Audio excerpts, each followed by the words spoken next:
All right, so I would like to give you guys the ultimate combining stretches and shifts and also stuff. Ultimate. So this is the culmination of learning about stretching and shifting and flipping and all that jazz. We're going to learn how to put all of that jazz together. Sounds like a ninja class. It is like a ninja class. So we're going to become shift ninjas, Nice. which sounds way more badass than it actually is. But the good news is this will let you draw lots and lots of stuff. Okay? So let me start with, say, an example. So my example is I would like to draw f of x is minus 3x minus 2 squared plus 2. No, plus 1. That way all the numbers are different. Okay, so first things first. When they're really complicated like this, I really recommend that you spend a minute and bubble diagram the damn thing out. Okay, so bubbles. What's your first bubble? Multiply by 3. Yeah, so you start with x, right? And the first thing you do to x is you're going to multiply by 3. You can, if you want to, keep track of them inside. That's not actually a terrible idea. So if you multiply by 3, you're at 3x, right? Mm-hmm. What do you do to 3x? Minus 2. Subtract 2. Okay, so now you're at 3x minus 2, right? Mm-hmm. Then what do you do? Square. Square that whole business. Okay, so now I'm at 3x minus 2 all squared. Yeah. Then I Multiply by -1. multiply by negative 1. And so now I'm sitting at minus 3x minus 2 all squared. And then I, Add. you okay, Mika? Yeah, I didn't see the parentheses. Okay, so now I'm at minus 3x minus 2 all squared plus 1. Whoa, that's what we want. Okay, so beginning to end of this is my whole rule, right? Yeah. Okay, so now the shifting part. You need to figure out the shifts you know about. So one, which one's giving you the rule that you know how to draw? Square. Yeah, squaring is the kind of fundamental thing you know how to draw here. You guys all see that? Does it generally end up in the middle like that? 'Cause it happened last time too. Yeah, sometimes it'll end up in the middle, sometimes it'll be way off to one side or the other. This case was designed specifically to illustrate something, and so it's in the middle because I wanted some x stuff and some y stuff. Okay. So I have 2 x steps and 2 y steps, and I kind of did that on purpose. Cool. So this guy here is telling you that you have a parabola, Sweet. right? Yeah. Right. Okay? Let me do easy things first. The y stuff should be pretty easy, right? So what's the negative 1 doing? Flipping. Yeah, that's doing a vertical flip, right? Okay, so I got a vertical flip going on. What's the plus 1 do? Shifting it one to the left. One up. Oh wait, oh, man. Yeah, so this is a y thing, right? Because I'm in the after the rule chunk. So I'm doing stuff to the y's. And this one is a up 1. Okay, now over here I have a Right. Right. I subtract 2, right? Corresponds to the idea of right 2. Okay, what about this guy? Anti-smush 3. So this should be either a horizontal stretch or compression, right? So it's definitely horizontal because it's living in X land, right? It's And compression because it's weird. because everything's backwards in X land, it's a compression.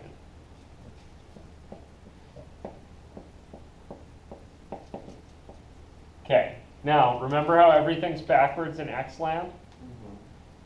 Keep that in mind, because I would like to say that I take my parabola, I compress it horizontally, then I move it right, then I flip it over, then I move it up. But alas, that's not how this works, because there's still no justice in the world. So you do the So y you take your parabola, start here in the middle, do the x stuff first.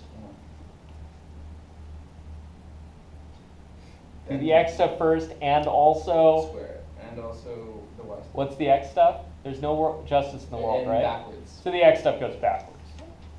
Oh, So you take your parabola, you go right 2, and then you compress by 3. Okay. Wow. Fair enough. You guys with that? Does that order make a difference? That order does make a difference. If you compress. Because if you compress first, you'll get a narrow parabola, and then you'll move it right 2 units, right? So if you do compress first and then right 2, you'll get something like this. If you go right 2 and then compress by a factor of 3, your right 2 also gets compressed. You guys see that? So instead of being right 2, you'll be right 2/3. And you'll have a wider, you'll have still a kind of a smushy parabola, but it'll be moved over by a different amount. Okay. And then. You can figure out whether or not that's the right amount by thinking about what do you plug in here to get 0. Ah. You guys see that? To plug in here and get 0 out, you plug in 2/3. Right? So that's where your vertex is going to be. With that? And it doesn't matter what order you do the y's in. Is it? Yeah, and the y's go from, so the y's, I would really recommend that you do them this way. Okay. So the y's go out in the usual, like what you would think is the order, but the x's go backwards because there's still no justice in the world. Cool? Yeah. Okay, so you do right 2, horizontal compression gives me this guy. Is with that? Yeah. So I suppose if I wanted to draw this out nicely, I would do, take your parabola, right 2 will go here, here, parabola, like so. Horizontal compression, we'll put your vertex here, skinnier parabola, and then you need to do this stuff. Oops, that's the one I needed. So after you do the vertical flip, what's it look like? 2/3 upside down. Yeah, it's still at 2/3, like not quite 1. It's still skinny, and now it's upside down. And then you do your up 1, and you get to 2/3 up 1. Skippy. over 2/3, up 1, flipped over, and skinny. And that one doesn't look like it passed the vertical line test because I screwed up my parabola. Cool? You guys kind of with this? Okay, the use of this thing is not with squaring usually. The use of this sucker is with trig function. You guys remember doing this with sine and cosine? Yeah. Okay, so in sine and cosine land, what's this thing? It's -2. It's Your horizontal shift in Yeah. sine cosine land gets another name. You guys remember it? phase change, phase shift. Yeah, it's a phase shift.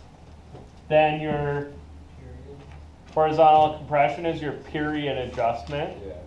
The vertical stretching or flipping is a Frequency. is a amplitude. Amplitude. Yeah, sorry, this guy's a frequency. Definitely. Right, your period is your Yeah. frequency. Wow, period is not actually frequency, it's just the same idea. And up is changing your midline. That's cool with that? So in trig function land, these all have meanings. We'll talk about them more when we get to trig function land. I just want to start out with kind of easier functions. So the moral of these, right, is bubble diagram, start at the rule, go backwards through the x's first, and then go forward through the y's. Cool. Cool? Questions, things? Uh-huh. Okay. I will fully understand that this is complicated. Like I will acknowledge that. This is hard.